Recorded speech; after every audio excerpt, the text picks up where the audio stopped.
Parce qu'il y aura un troisième précurseur qui doit venir, qui est deuxième pour les Israélites, ok, qui est troisième par rapport aux trois venus de Christ. Je crois que vous me comprenez. Voilà. Donc, là déjà, nous voyons que Hérodias a déjà émis cette pensée de détruire Jean-Baptiste. Mais elle n'arrivait pas, parce que son mari aimait Jean-Baptiste. Maintenant, lis le verset qui suit, 21. Le verset 18. Non, Marc 6 toujours. C'est un peu long après du verset 21, après jusqu'au verset 29. Hein. Écoutez. Cependant, un jour propice arriva, lorsque Hérode, à l'anniversaire de sa naissance, donna un festin à ses grands, aux chefs militaires et aux principaux de la Galilée. La fille d'Hérodias entra dans la salle. Elle dansa et plut à Hérode et à ses convives. Le roi dit à la jeune fille, demande-moi ce que tu voudras et je te donnerai. Il ajouta avec un serment, ce que tu me demanderas, je te le donnerai. Fût-ce la moitié de mon royaume. Étant sortie, elle dit à sa mère, que demanderai-je? Et sa mère répondit, la tête de Jean-Baptiste. Ah, frère. Elle s'empressa de rentrer aussitôt vers le roi et lui fit cette demande. Je veux que tu me donnes à l'instant sur un plat la tête de Jean-Baptiste. Le roi fut attristé, mais à cause de ses serments et de ses convives, il ne voulut pas lui faire un refus. Il envoya sur le champ un garde avec l'ordre d'apporter la tête de Jean-Baptiste. Le garde alla décapiter Jean dans la prison et apporta la tête sur un plat. Et il la donna à la jeune fille. Ok. Et la jeune fille la donna à sa mère. Voilà Jean comment Jean est mort. Donc quand Jean meurt, automatiquement la mission d'Élie pour Israël prend fin. Ok. Là, je vais vous démontrer d'abord que le précurseur pour Israël, la première venue de Christ, c'est Jean-Baptiste. Deux, je suis de vous montrer que cet esprit, pourquoi Jean-Baptiste, pourquoi Dieu choisit Élie.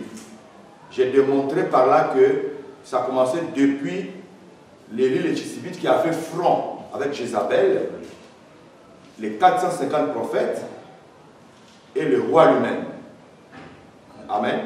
Et je suis descendu pour vous démontrer que dans Malachie chapitre 4, cette promesse est faite pour Israël que je vous enverrai Élie le prophète, qui viendra pour amener le cœur de père à leurs enfants, le cœur des enfants à leur père. Et ça va se passer en 2 temps. Mais ça concerne seulement les enfants d'Israël. Et là maintenant, je vais démontrer que l'esprit d'Élie en question doit toujours affronter l'esprit de Jézabel. Cet esprit ne va pas le laisser, ça va aller avec Élie jusqu'à la fin de sa mission. À chaque fois que l'esprit d'Élie va apparaître, l'esprit de Jézabel va apparaître aussi. Quelqu'un comprend?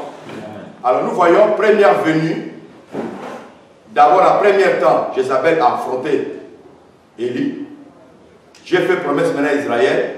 Cette fois-ci, Jean-Baptiste qui est habité par l'esprit d'Élie, c'est Hérodias qui fait front avec Jean-Baptiste. Jean-Baptiste meurt. Maintenant, suivez-moi. Suivez. La mission de Jean-Baptiste est liée à 2 événements. Il y a la mort et l'enlèvement.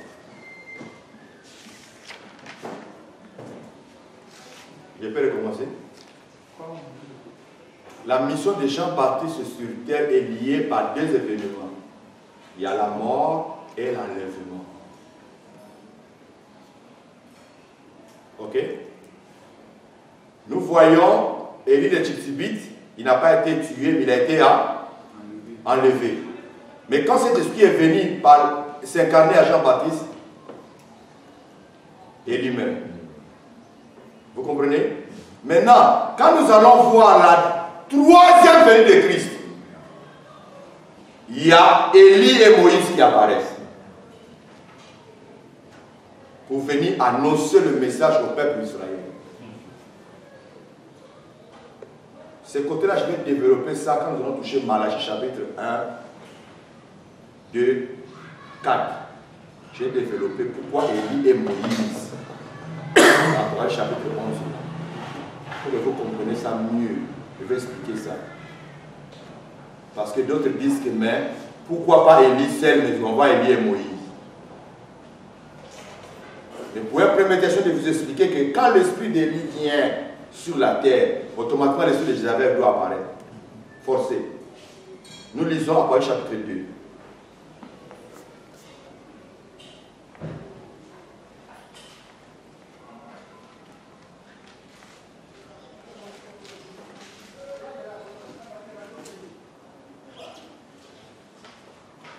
Apocalypse chapitre 2. Lis le verset 20. J'ai lu la parole de Dieu, Apocalypse chapitre 2, verset 20. Apocalypse chapitre 2, verset 20, et puis nous allons prendre Apocalypse chapitre 3, le verset 12. Mais ce que j'ai contre toi, Le verset 3 à 12, oui, vas-y. Vas-y. mais ce que j'ai contre toi, c'est que tu laisses la femme Jézabel. Il faut commencer un peu haut. Dieu est proche de quelle église là? Écrit au verset 18. Écrit à l'ange de l'église de Thyatire. L'église de Thyatire. Voici ce que dit le Fils de Dieu. Celui qui a les yeux comme une flamme de feu. On peut lire le verset 20, quand il dit temps. Mais ce que j'ai contre toi, Ce que j'ai contre toi, c'est que tu laisses la femme Jézabel. vous voyez, Jézabel apparaît dans C'est ce dit prophétesse. Jézabel, c'est une prophétesse. Qui fait quoi? Qui s'est dit prophétesse, enseigner et séduire mes serviteurs. Enseigner et séduire mes serviteurs. Qui se livrent à l'impudicité et qu'ils mangent des viandes sacrifiées aux idoles. Vous voyez, l'esprit de Jézabel revient encore dans les derniers temps. C'est-à-dire, avant que le Christ revienne, cet esprit doit revenir encore. Cet esprit revient parce qu'il y a un précurseur qui doit venir pour préparer Israël à l'arrivée du Messie. Donc, l'esprit de Jézabel doit venir. Mais cette fois-ci, l'esprit de Jézabel s'incarne maintenant à l'Antéchrist. On nous parle ici de Jézabel, une prophétesse qui enseigne des fausses doctrines, des faux enseignements. Automatiquement, nous voyons la grande Babylone. Est-ce que vous comprenez? La grande Babylone qui est incarnée simplement par l'église catholique que nous voyons. On l'appelle la mère des églises. La mère des impudiques, nous dit la Bible. Qui enseigne des fausses doctrines, des faux enseignements. Aujourd'hui, personne ne peut contester. Tous ceux qui sont rentrés dans les rangs de bishops, archibishops, ils ont rejoint la mère. Les toges qu'ils portent avec les cannes, ils ont rejoint la mère. Il n'y a pas à discuter dessus. C'est-à-dire c'est les mêmes choses, ils ont changé seulement les formes. La forme, c'est qu'ils parlent en langue, ils font délivrance. Mais le fond, c'est le même. Ça veut dire la même chose dedans, non? C'est la même chose. Donc c'est la même chose. Est-ce que vous comprenez un peu? Là, on parle de Jézabel. Mais maintenant, le chapitre 11, pas du verset 3, on nous parle de deux témoins qui arrivent. Ok? Lis un peu. Le chapitre 11, le verset. Lis seulement le verset 3. On va sauter, après on va lire le verset 7, après on va lire le verset 11. Je donnerai à mes deux témoins le pouvoir de prophétiser, revêtus de sacs pendant 1260 jours. Voilà. 1260 jours. Je donnerai mes pouvoirs, les témoins à prophétiser pendant 1260 jours. Ok? On leur donne le pouvoir de prophétiser pendant 1260 jours. Vas-y, on décrit un peu. Ce sont les deux oliviers. Les deux oliviers. Et les deux chandeliers qui se tiennent devant le Seigneur de la terre. Si quelqu'un veut leur faire du mal, du feu sort de leur bouche. Le feu sort de leur bouche. Et dévore leurs ennemis. Ça nous rappelle qui? Élie, le prophète de feu. Est-ce que vous comprenez un peu? Il avait invoqué le feu sur les envoyés du roi. Et puis il a invoqué le feu sur l'offrande, sur les sacrifices. On continue. Si quelqu'un veut leur faire du mal, il faut qu'il soit tué de cette manière. Vas-y. Ils ont le pouvoir de fermer le ciel. Fermer le ciel, c'est l'onction de qui? Élie, qui a fermé le ciel pendant 3 ans et demi. Afin qu'il ne tombe point de pluie pendant les jours de leur prophétie. Voilà. Vous voyez, donc l'onction d'Élie revient. Or, cette onction commence à agir pour préparer déjà le peuple d'Israël à recevoir maintenant le Messie. Ah, j'ai oublié quelque chose. My God. Bon, j'ai parlé de ça quand je vais arriver sur le tableau. Hein, rappelez-moi au cas où j'oublie. Hein, c'est venu dans mon esprit, mais je vais expliquer ça mieux quand je vais arriver au tableau. Ok? Amen. Voilà. Je veux que quelqu'un écrit pour nous rapidement au tableau ces références. Je vais donner là Jean, chapitre 1. Vite, vite. Jean, chapitre 1. On écrit seulement les versets 29 à 30. Jean, chapitre 1. 29 à 30. Voilà. Et puis Jean, chapitre 1 toujours. Verset 33 à 37. On reviendra sur ça. Voilà. Merci. Donc, on a fait la lecture. On a fait la lecture. Voilà, donc je disais que cet esprit, ça sont l'onction qui est là, c'est maintenant, regarde Moïse. On lit deuxième. On continue. Apocalypse 11. Oui, on est sur Apocalypse 11. On a fini Élie, le feu qui descend, oui.